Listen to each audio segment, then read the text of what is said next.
Most stories do not start with a journalist. They start with people.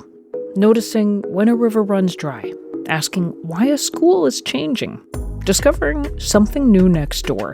Curiosity is human. Your right to keep asking questions is at the heart of NPR's mission, and we are not going anywhere.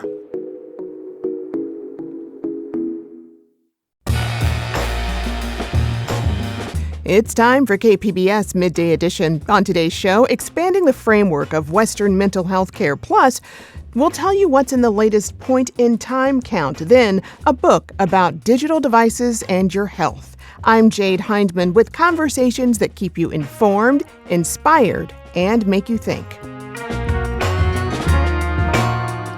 Hear about an organization raising Vietnamese mental health awareness. Then, how nonprofits are responding to the latest data on homelessness in our area. Then, NPR's Manoush Zomorodi is telling us about her new book on the digital age and well-being. That's ahead on Midday Edition.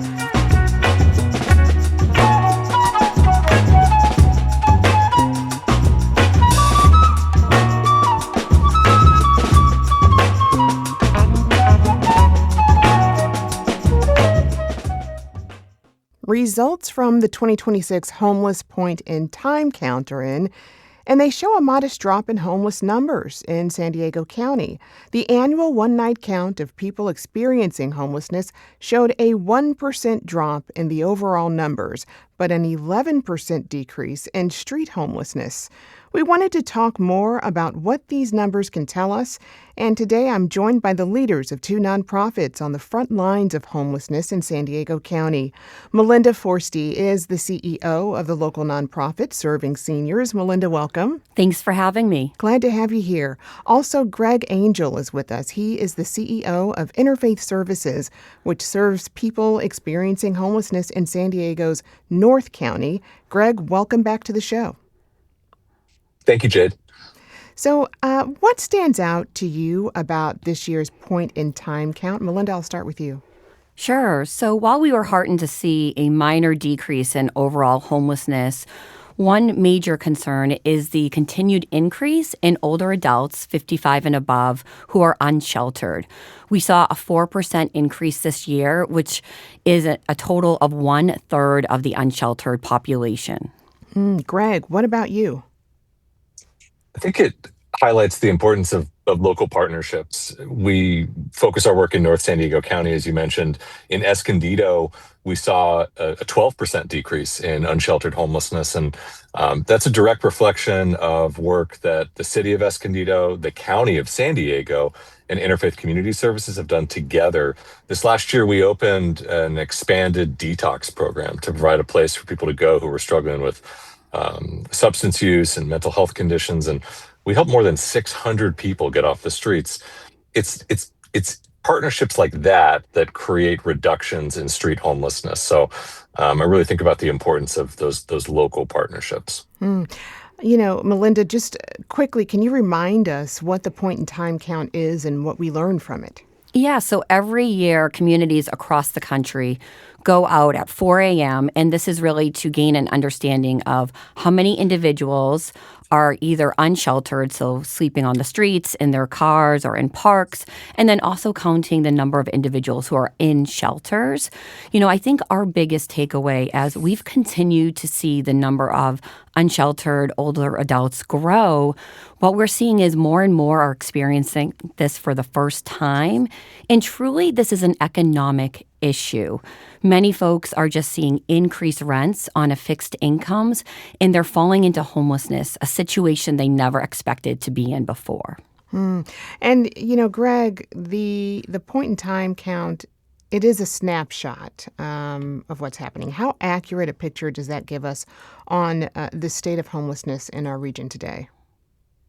It's by its nature an undercount. I mean, it relies upon how many people can we find on our streets at one point in time, early in the morning on a Friday in January.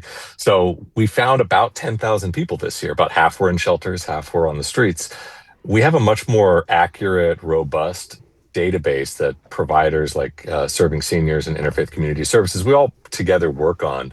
And that actually paints a bigger picture of about 50,000 people in our San Diego County experiencing homelessness and accessing a program like we offer at organizations to try to overcome that. So the issue's much larger, and it impacts many more people, and speaks to the importance of creating pathways for people both out of homelessness. And like Melinda said, this is an economic issue. So we need to do just as much work to prevent people from losing their housing in the first place so that they don't ever have to experience homelessness. And Melinda, I want to talk more about that, preventing people from losing their homes. I mean, what's the most common reason you find that seniors are becoming homeless? You mentioned raising rents, those high prices. What else? Often it's a triggering event. So this could be the loss of a spouse, the loss of a job, or a health issue. And before seniors know it, their bills are racking up or they don't have that additional income. And that is causing them to lose their housing. But to touch on prevention, we know this is a solution that works. Here in San Diego, we have what are called shallow rental subsidy programs. And that is when, say, $300 to $500 a month of rental assistance is paid directly to the landlord. And that frees up that additional income so seniors can use that towards food, medication, transportation. And we are really heartened that not only the city and the county of San Diego have launched these programs, but at Serving Seniors, we've been fortunate to run our own. And the numbers are staggering. We're seeing anywhere between a 96 to 100% success rate with keeping people housed with just this modest investment every month. Wow. And Greg, I mean, you mentioned how important collaboration is between organizations. With the housing assistance program that Melinda mentioned, I mean, and with this decline in the numbers here, just by and large, what does that tell us about what's working to reduce homelessness specifically from where you sit? Homelessness is both the most complicated issue and the simplest issue facing. It's complicated in that it reflects all the challenges we have in our community, but it's also simple in that we know what fixes it: housing and services. In Oceanside, there's a large encampment that borders the city of Oceanside and Carlsbad. And we worked with those cities to secure a state of California encampment grant a couple years ago. We then went in and met with everybody in the encampment, and within a couple of months, more than 90% of the people in the first part of that encampment were not just out of the encampment, they were in housing of their own, not a shelter, in housing of their own. So we see the proof. There's examples of this throughout the country, and we see them locally here as well, that housing and services can help overcome homelessness. And there's also the whole regional piece here, because as we've mentioned, homelessness numbers went down in certain cities versus others in the county. You mentioned Escondido had some positive results. Tell us about what changed in other cities in North County. Yeah, so in North County, we have a severe shortage of shelter beds and places for people to go. There's only a couple hundred shelter beds in all of North County, and the count itself, which we mentioned as an undercount earlier, identified a couple thousand people experiencing homelessness. So we need more places for people to go. I mentioned that in Escondido, we were able to create more drug and alcohol treatment beds. That's fantastic for those who need them. We're working right now with the city of Escondido, to create additional general shelter beds, because those are really lacking here. Other cities in North County have made some strides. There's some additional beds coming online in Oceanside, and looking at some new resources in Vista. Those all have been a big part of helping reduce the amount of unsheltered that we see in our larger community. And Melinda, you mentioned encampments, and that's something I wanted to ask about. In the last few years, we've seen more enforcement and dismantling of encampments throughout the county. How do you view those bans and enforcement today? I think it's a really challenging situation. We, of course, do not want anyone to be sleeping in a tent, but it's critical that if we are going to be breaking up these encampments, that we have a suitable place for folks to move into. And so I know the city and county at large have been really having robust efforts to expand what's in place. But one thing I would like to point out from the point in time count is the number of sheltered seniors actually decreased. And so this points to a need for us to invest more within our shelter system and ensure that there are shelters that are suitable for older adults. Many may be frail, many may be on medications or using medical devices. So we need to look at things like adding additional space, having more staff on site who are trained working with older adults, and really being able to attend to those specific needs of the seniors we serve. And, in speaking with so many wonderful shelter providers and case managers, I know that there is a real desire from the frontline staff to have additional resources so we can meet the holistic needs of older adults within the shelter system. Right. I mean, the shelters really need to be built with seniors in mind when you mention it like that. They have to be accessible in so many ways.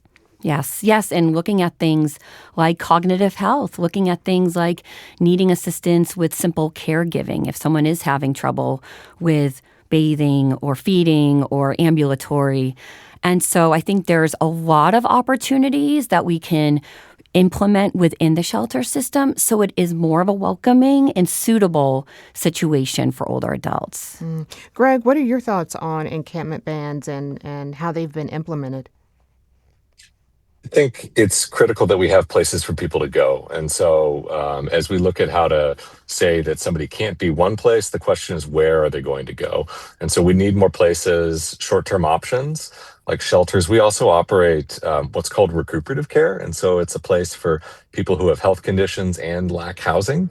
And we offer light touch medical care, and it's a really effective model because it's financially sustainable. We utilize healthcare revenues, very little local government or taxpayer dollars for those programs.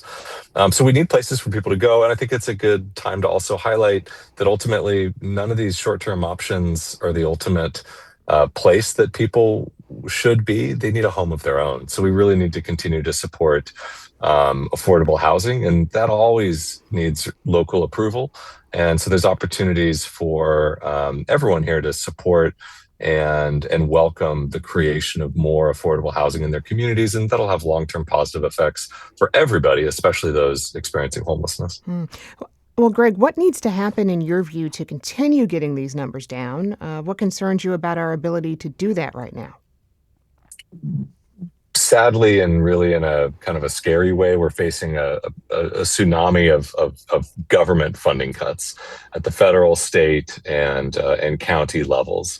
And so as good as it is to see the progress that has been made, we are likely facing elimination of existing permanent supportive housing units.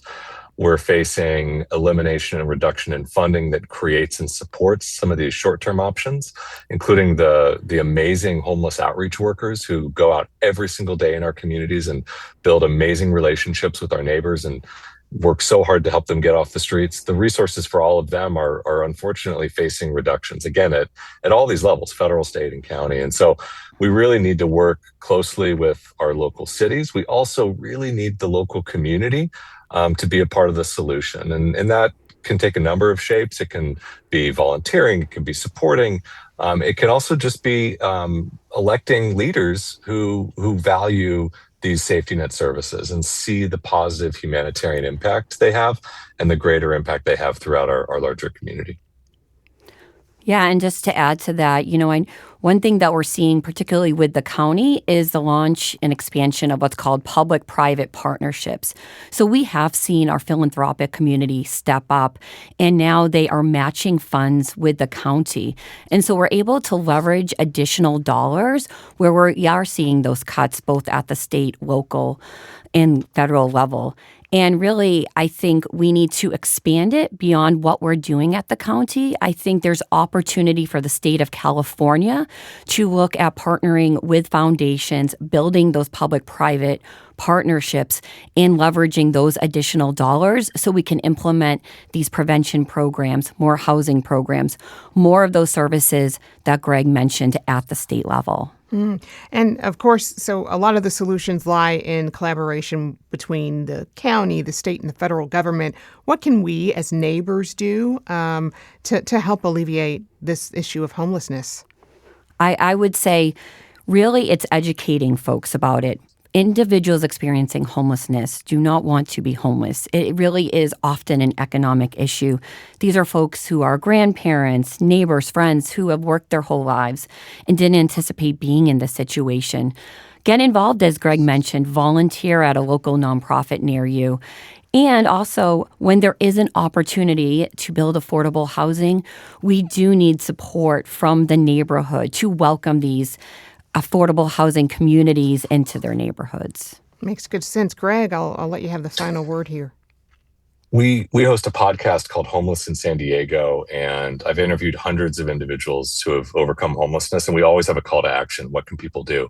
And every single person has shared the most simple thing that all of us have the power to do, and that's to treat people with dignity and respect. Homelessness is lonely. Homelessness is scary. And we all, those of us who are fortunate enough to be housed, have the ability to connect with people personally, to look them in the eye, to ask them how they're doing, and to treat them like the human being that they are. And that goes a long way. And then I would echo what Melinda shared, getting involved in supporting. At Interfaith Community Services, we launched a People for People fund this last year.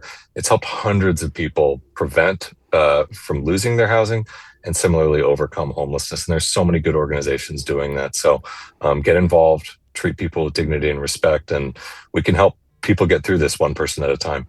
And of course, we'll have links to the resources you mentioned on our website, kpbs.org. I've been speaking with Serving Senior CEO Melinda Forsty, along with Greg Angel. He is the CEO of Interfaith Services. Melinda, Greg, thank you so very much. Thank you. Thank you, Jade.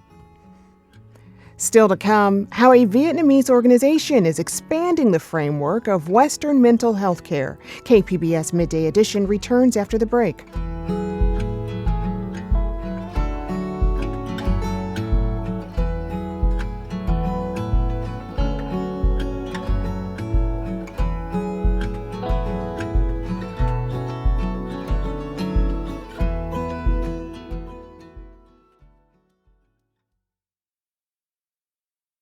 Welcome back to KPBS Midday Edition. I'm Jade Hindman.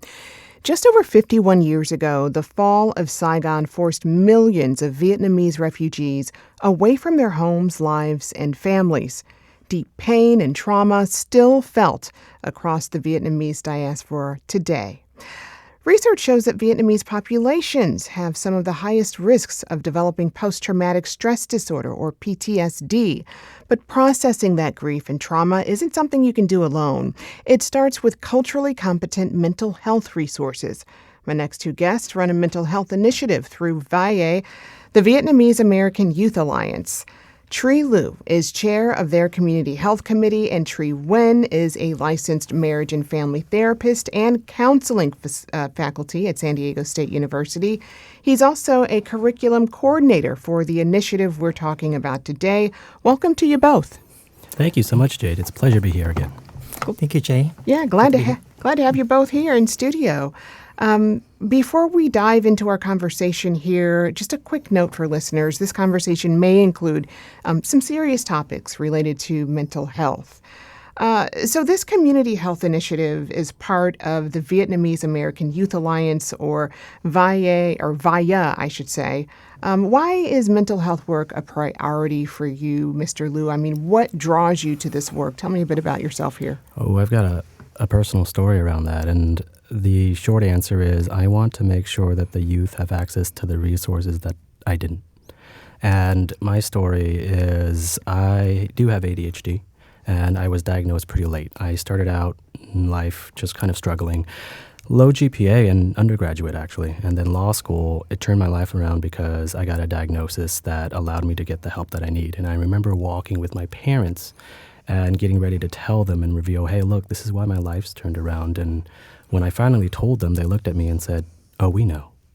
And I was like, what do you mean you know? And my dad revealed to me that I got diagnosed as a kid, but my mom did not want to get care. They didn't want to put me on meds because it wasn't real. It wasn't a thing that was appropriate. And I want to make sure that kids and youth do not go through what I had to go through, because life would have been so much different if I had gotten the treatment much earlier. Now, I am who I am today, but I always wonder, what if? Mr. Nguyen, what about you? I mean, what's the personal connection for you? Yeah, for me, it's a little bit different. I actually have several family members who experience mental health, depression, anxiety, and substance abuse. And that's really drive me to become a licensed family therapist and ultimately becoming a counseling faculty here at San Diego State.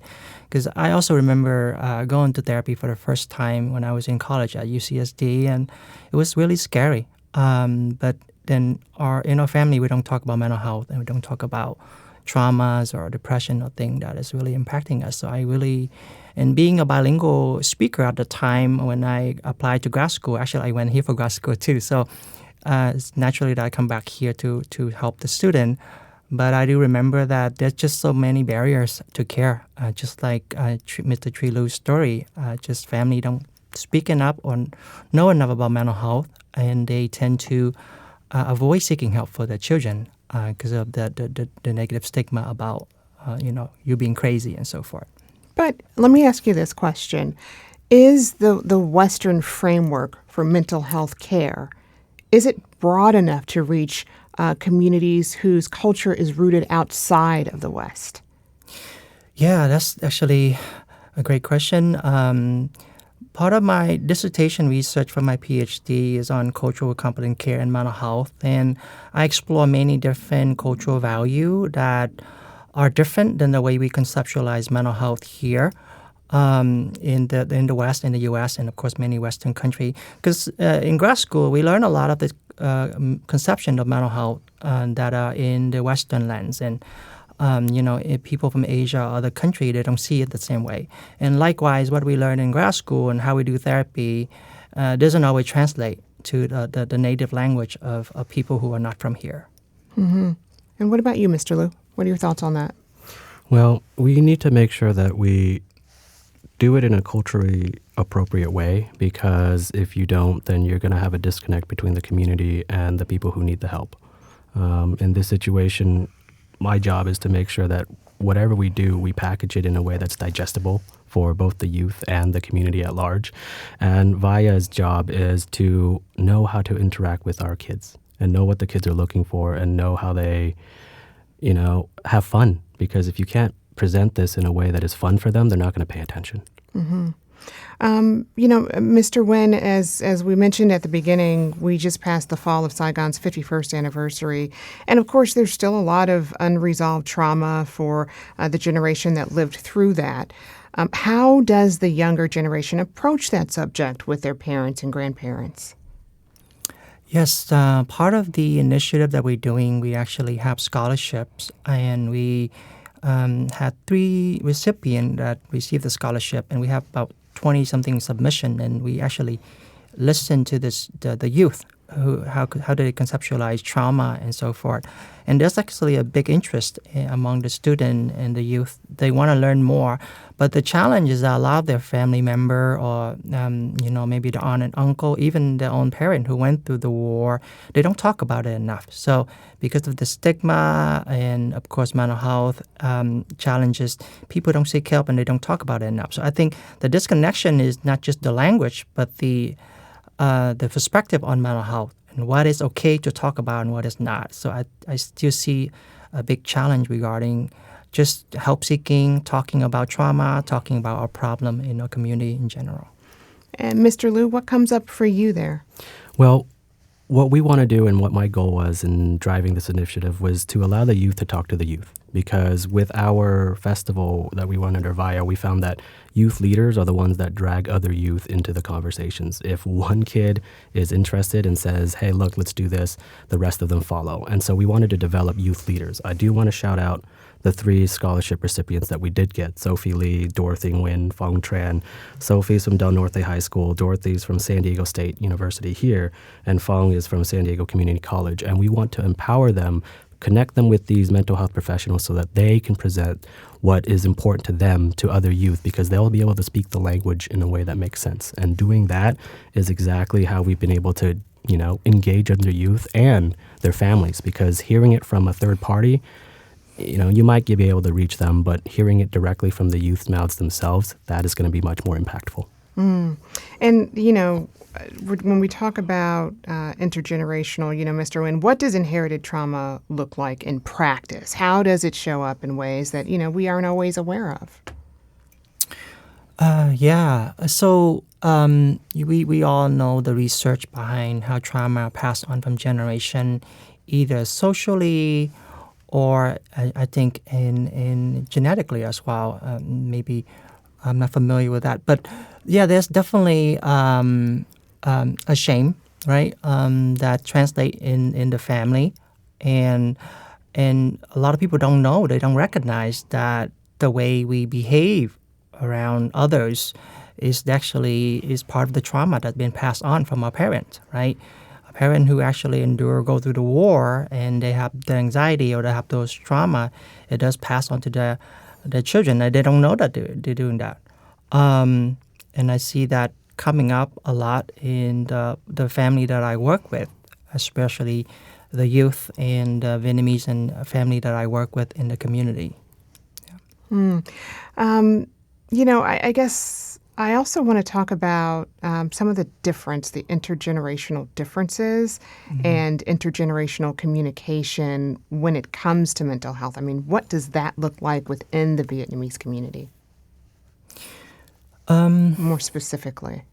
Yeah, so for the adult, we definitely see more traumas and depressions symptom.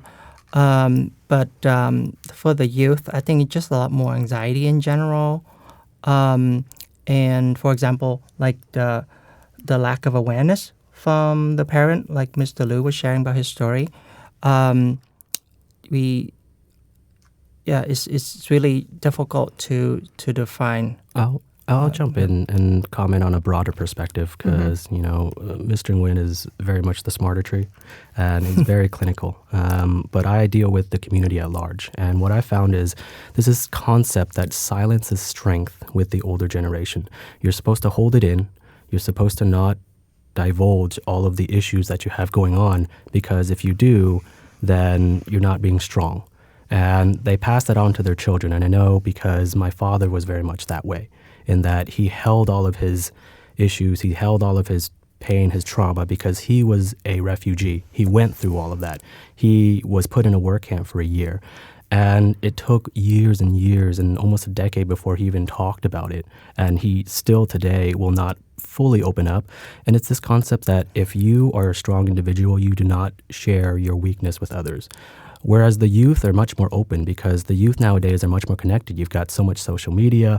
Whether that's a good or a bad thing, the simple fact is the youth are much more connected and they're much more engaged with each other. And so trying to bridge this divide, that's what VIA does, is we're bridging the gap between the generations. We're connecting the old way of thinking about things, of holding your strength.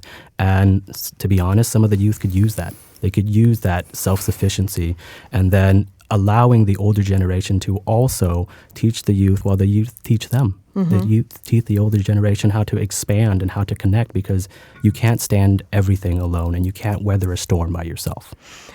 Is that stoicism, that not talking about your experience or the pain that one might have experienced, is that a trauma response, or is that something that is rooted in culture? Oh, it's very much cultural. It's very, very cultural, because you'll see it in a lot of the Asian cultures and not just the Vietnamese. I can't speak to the other cultures, but I can definitely say that it's a cultural dynamic that says, hey, look, you have to own what you do. I mean, culturally, the gender norms are completely different. The man is supposed to provide, they're supposed to do this, they're supposed to hold their own, women are supposed to be caring. These are all cultural educational norms that are taught in the community. It's a part trauma, because with trauma, you don't always want to share it, and it's harder to share things that really, really hurt you, but the cultural norms reinforce it and then allow it to persist. Okay. And, well, I'll move on and I'll ask, have you seen conversations around mental health in the Vietnamese community shift and really change over time?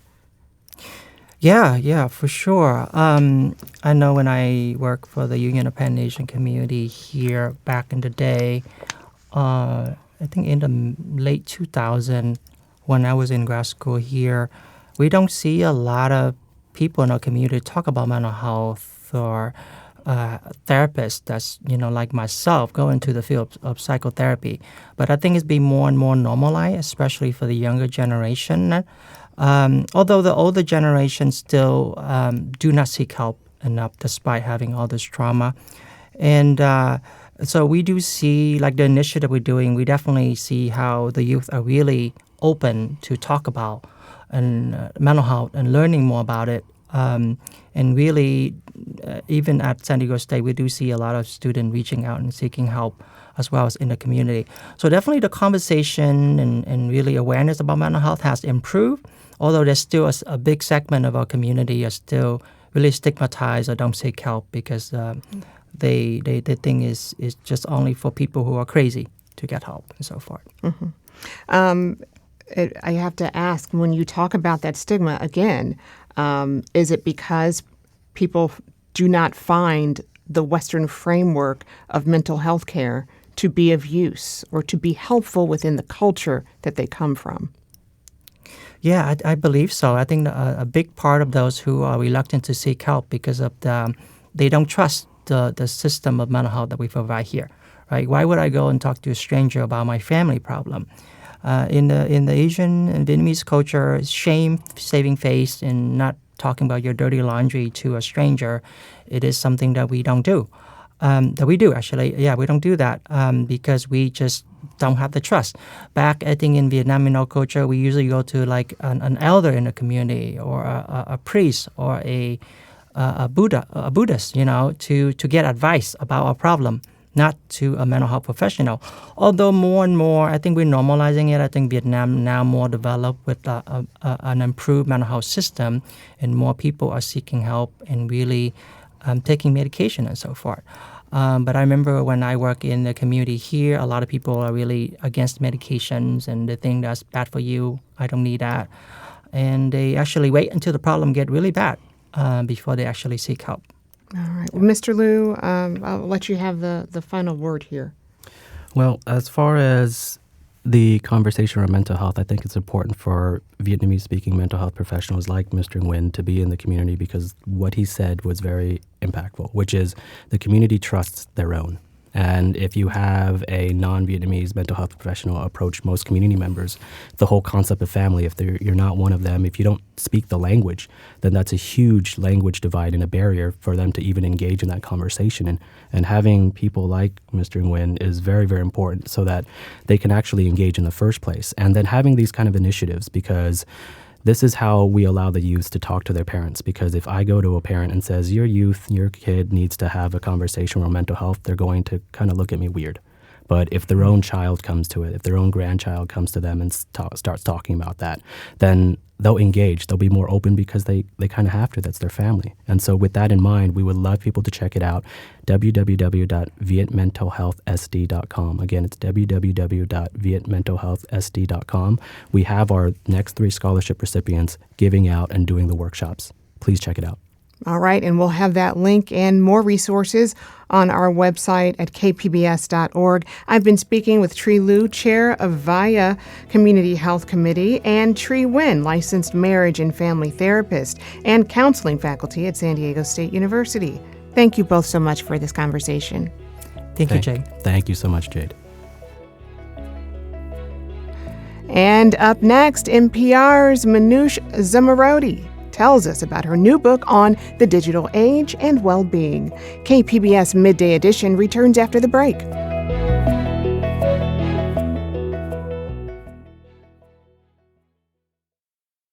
Welcome back to KPBS Midday Edition. I'm Jade Hindman.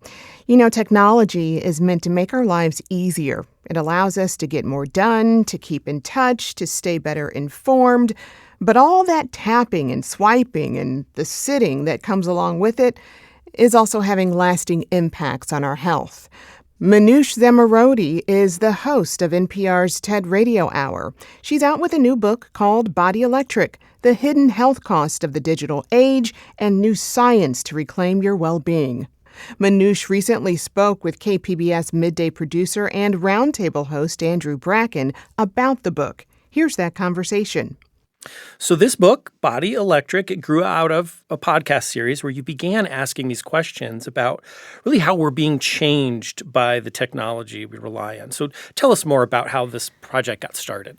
Yeah, so really, we'd been hearing so much about the mental health effects of social media and being online constantly. But to me, I felt my tech use in my body, like this feeling at the end of the day where I couldn't focus anymore. My eyes were dry and tired. My back ached. I had no energy left. And the more I talked to people, the more they're like, yeah, I feel completely spent, drained, and exhausted too. But, what's the answer? It's not like I can throw away my phone or get off my laptop. People have jobs. They have elderly parents. They have kids. If you are a younger person, you're learning online. If you're an older person, it's often how you stay connected to the world. And so that really led me to ask, well, what is going on in our bodies that is making us feel so physically drained when all we're really doing is sitting and looking at a screen? There's got to be more to it than just what we'd been hearing, which is sitting is the new smoking. And that was sort of the journey that I went on to try and answer that question. Right. And behind this is sitting. I think you write that it's, the default way we live today. But that really wasn't always the case, was it? No, absolutely not. I mean, what we have seen over the decades is that every time a new technology is introduced, whether that's the drive-through at the, restaurant or escalators or microwave or computers, it makes things more efficient and it cuts out our need to move. That is just what innovation does. It makes things easier. Unfortunately, the human body functions in a very ancient capacity and it needs a minimum amount of movement every day to stay healthy so that we don't die an early death. So this is what was explained to me by a physiologist at Columbia University Medical Center.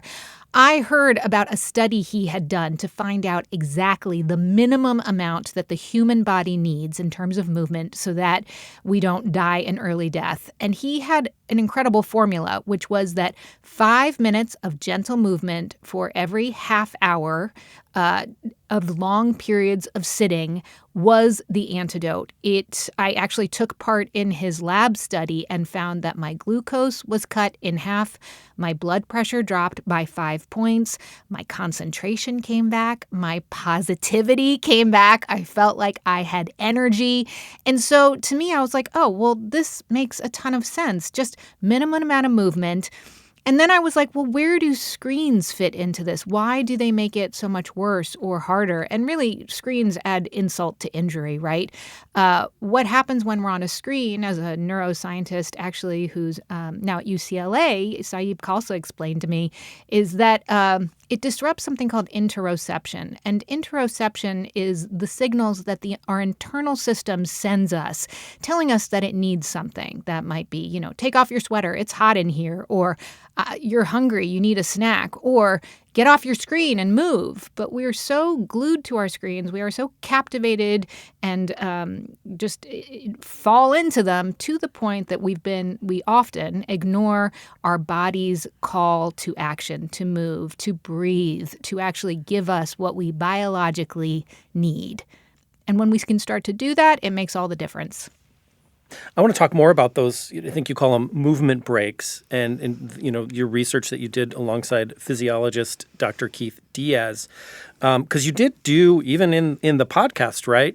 You kind of reached out to the audience. You did your own research study. So tell us more about the types of movement, because there's a lot of interesting detail there about exercise and what, how we think about it. Yeah, and maybe some KPBS listeners took part, actually. So this was a couple years ago. We put out the call to public radio listeners and said, we want to see if taking regular movement breaks is feasible, what sort of results they have, if indeed people can take them, and how you fit them into your life. So we had 20,000 people sign up to take either 5-minute movement breaks every half hour, every hour, or every 2 hours. And the results were actually actually pretty astounding. I was amazed. We saw that people felt on average 25% less tired. We actually saw that despite all of the interruptions, productivity rose very slightly. People had more energy. They felt more positive. They had less pain. They felt like that feeling that they could never focus came back for them. And as Keith explained, there's lots of reasons why. The biggest reason really is that when your leg muscles are stimulated, they do some incredibly important jobs. They take in the glucose, the blood sugar from your blood and process it. They also push oxygen up to the brain and oxygenate your brain, which of course you need so that you don't become foggy or tired. Sitting, of course, makes it harder to take deep breaths and get that oxygen all the way up there. And I think part of the reason why people were so enthusiastic and stuck with it, 82% of the people who started actually stuck with it and liked it, is because they started to think of what was happening inside their bodies when they let themselves take a break. It wasn't annoying like, I have to take a break. It's like, I get to take a break. It makes me feel better in my body. I know that I'm doing something for my longer term health, and actually I can think better. So, as I think you touch on in this book, we're inundated with health and wellness advice these days. Yes. From all over the place. Much of it, I'm sure, well-meaning, not always completely accurate. And you write, that science is actually quite complex, but also make the case that nuance doesn't go viral. So how did you address the complexity that comes with scientific research and, making conclusions from the research you and, the people you spoke with did, while also trying to tell, just a great story in the book? Yeah, I love this question. Andrew, nobody's ever asked me this. So I think there are people that, want a quick fix. But by appealing to the curiosity that I think a lot of people have about what actually is going inside my body and how did we get there? Historically, where did all this innovation start to cut out the friction? Or we've heard the term friction maxing. Adding more friction to your lives is like a thing now. How did we get to this point where we've become so efficient? I think people, once you start telling them the stories, they're curious, they're interested, they start to see it reflected in their own lives. And honestly, as AI begins to infiltrate into all kinds of people's work and sort of speeds up, I'm hearing from so many people that they feel even more pressure to be on their screens, to churn out information, to sort of use these tools to their maximum capacity, and they're feeling even more burned out. So this is not a problem that is going away. It is a relatively simple solution. Add movement back into your life. But I've been thinking about it also as we before the Industrial Revolution, no one said, let's get back into nature, right? Or think of the fish who say well, what's water, right? We have to talk about things like movement, something we never had to talk about because technology is taking it away from our daily lives. So we have to be more intentional, purposeful, and maybe we can find a little bit of joy in it. You mentioned, this problem's not going away. And whether it's from seeing the impact of social media and screens on kids or concerns over AI and just all the robots coming into our lives, I think we are seeing more concern, more legislation, more attention being raised about technology and the impacts it's having on us. Do you get the sense that there's, a sea change going on here in how we're looking on technology than, say, I don't know, maybe 15, 20 years ago when I think there was a lot more optimism in certain aspects of it?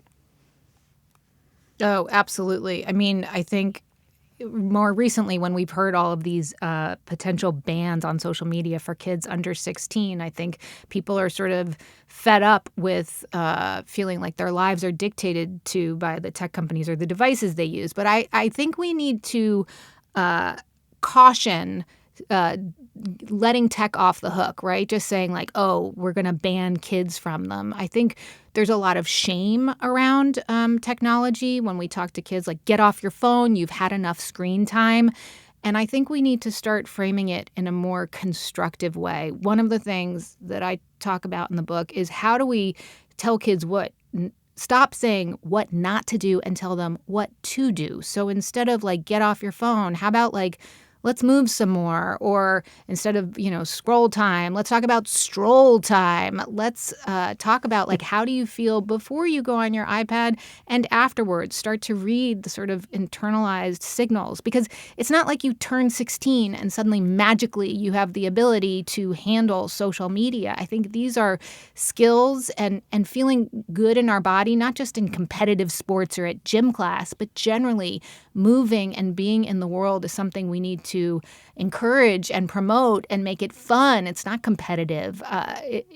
It scares me a little bit that we are going for legislation or that there are fear tactics being used, when really I think we could use some positive news in our lives. We could use some optimism, and that's what I'm trying to offer here. Yeah, and there is a good deal of optimism in this book. So thank you for sharing more about it with us today. I've been speaking with Manoush Zomorodi. She's host of the TED Radio Hour and author of the book Body Electric, The Hidden Health Costs of the Digital Age, and New Science to Reclaim Your Well-Being. Manoush, thanks so much, and congratulations on the book. Oh, thanks, Andrew. Thanks to the KPBS listeners who joined in all those years ago.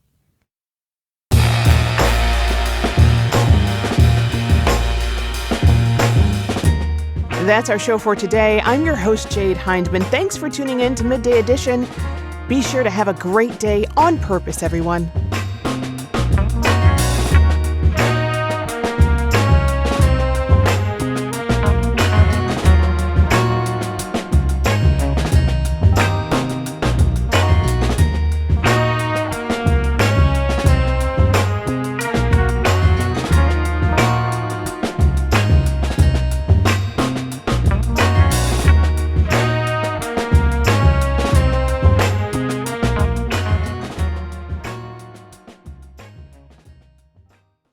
Most stories do not start with a journalist. They start with people, noticing when a river runs dry, asking why a school is changing, discovering something new next door. Curiosity is human. Your right to keep asking questions is at the heart of NPR's mission, and we are not going anywhere.